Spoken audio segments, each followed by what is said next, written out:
Baik pemirsa, seperti yang tadi kita janjikan, kami akan menghadirkan untuk Anda ini adalah sebuah profil dari seorang Menteri Sri Kandi di Kabinet Kerja yang sedang menjadi perhatian gitu ya, terutama di dunia media sosial ya, dunia maya.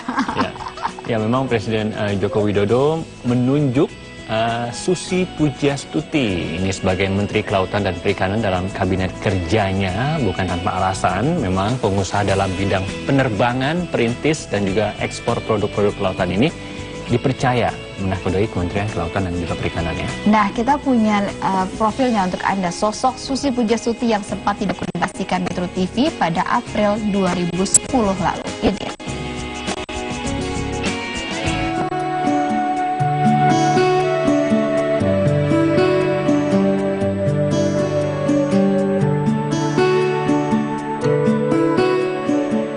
Pada tahun 2000 kita mulai bermimpi untuk mempunyai pesawat untuk bisa membawa hasil-hasil nelayan yang ditangkap oleh nelayan di seluruh pantai selatan Jawa. Untuk mendapatkan nilai yang tertinggi, satu-satunya jalan adalah dengan mempunyai pesawat, di mana pesawat ini kami rencanakan untuk bisa landing di desa-desa nelayan, mengambil hasil tangkapan nelayan untuk kita bisa ekspor pada hari yang sama. Tapi tentu saja pada saat itu belum banyak perbankan yang percaya dengan kita.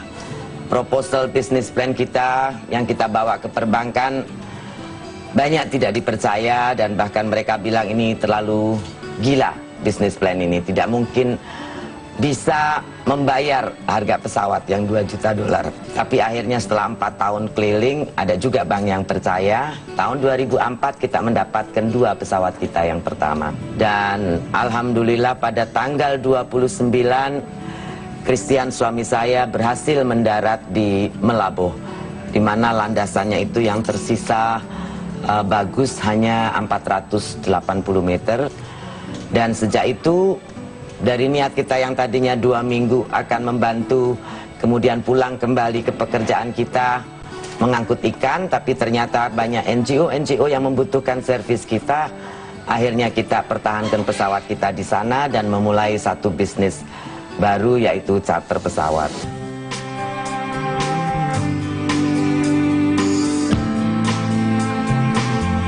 Moto kita adalah memudahkan perjalanan dari penduduk di pedalaman maupun di kota untuk mengadakan satu exchange, baik untuk bisnis, pembangunan, juga untuk komunikasi, sehingga antara daerah terpencil dan kota bisa terhubung dalam waktu 1 hari.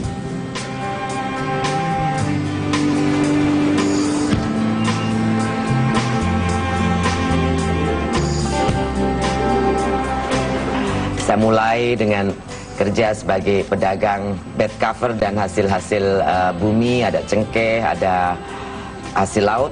Jadi dimulai tahun 83 untuk hasil lautnya, dan terakhir pada tahun 96 kita merambah kepada pasar ekspor. Tentu tidak semuanya dalam tahun-tahun itu menanjak terus, ada juga saat jatuh dan bangun. Saya jalanin pekerjaan saya dari mulai mengendarai truk sendiri di pantai utara, menjual, mengumpulkan dari kodok, udang, dan ikan, bawa ke Jakarta dan kembali, sampai kemudian tahun 96 kita bisa sewa pabrik sendiri di Sukabumi. Kemudian tahun 97 kita mulai ekspor dari pabrik sendiri di Pangandaran. Ini apa, Bu? Ini udang kupas. Sugar dikupas. Sebetulnya kalau dalam praktek perikanan nggak boleh sekelihatan begini, harus semua. Siap ekspor. Orang Jepang tuh harus komplit mata, kaki, juga kumisnya nggak boleh lupa.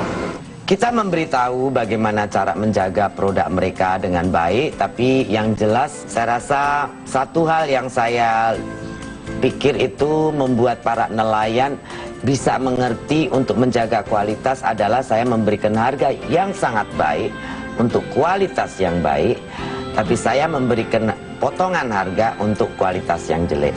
Dari situ mereka merasakan perbedaan, dan dari situ mereka tahu bahwa kalau mereka menjaga baik, mereka akan dapat harga juga lebih baik. Dan saya rasa itu satu relationship yang rasional dalam satu sistem bisnis yang bisa sustainable. Karena kalau itu tidak rasional, ya tidak mungkin bisa sustain.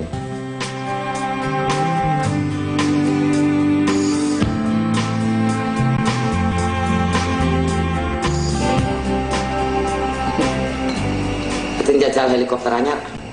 Ini kita pinggir laut. Aceng sak di dandanin sebentar. Nonton helikopter yang beta Pak. Iya, nah buat mau dulu. Hah? Dandani mau kau pun tani neng pinggir laut ngono ya. Susi supiri helikopter. Benar. Benar kan Susi pun belajar di Florida. 25 jam pun terbang ke pesawat. Punya lahan.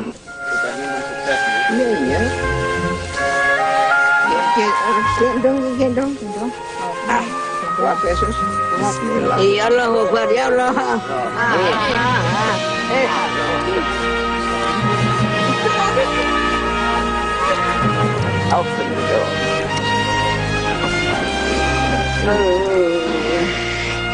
Tanggul ya. Ya, hah? Tanggul.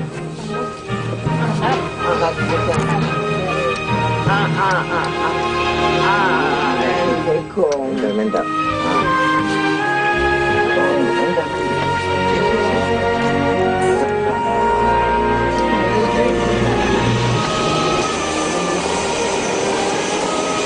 Selamat datang di Susi Air helikopter yang terbaru. Kenapa saya tidak lulus SMA? Saya merasa sekolah tidak cukup mengakomodir apa yang saya pikirkan, dan saya tidak feeling comfort. Saya merasa bukan tempat saya. Jadi waktu itu saya putuskan untuk quit school. Saya sempat musuhan sama orang tua 2 tahun. Mereka tidak senang tentu saja.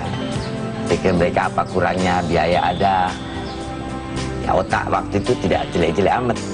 Sering jadi ranking ke-1 juga, tapi ya saya putusin berhenti saja. Ini anak perempuan saya. Ya, kalau Itu jendelanya dibuka. sekarang di mana?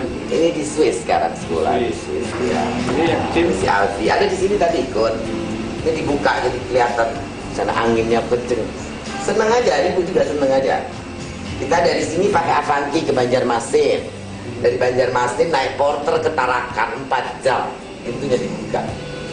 Sama ini, sama cucu, seluruh keluarga. Kita terbang, anginnya kenceng sekali. Anak-anak saya ingin mereka bisa sekolah tinggi. Tapi di satu sisi saya juga punya prinsip bahwa kebebasan itu sangat penting dalam setiap diri manusia. Jadi apabila kita memaksakan sesuatu kepada orang lain yang belum tentu itu menjadi maunya, saya rasa itu tidak akan berhasil. Saya punya harapan bahwa anak saya bisa sekolah sangat tinggi, jangan cuma seperti ibunya gitu, tapi kan wallahu alam. Jadi yang jelas saya tekankan pada mereka, apapun yang kamu lakukan, bidangnya sekolah selesai atau tidak, hidup adalah sebuah proses dan sebuah pekerjaan dan sebuah tanggung jawab. Dan juga sebuah kesenangan atau kebahagiaan.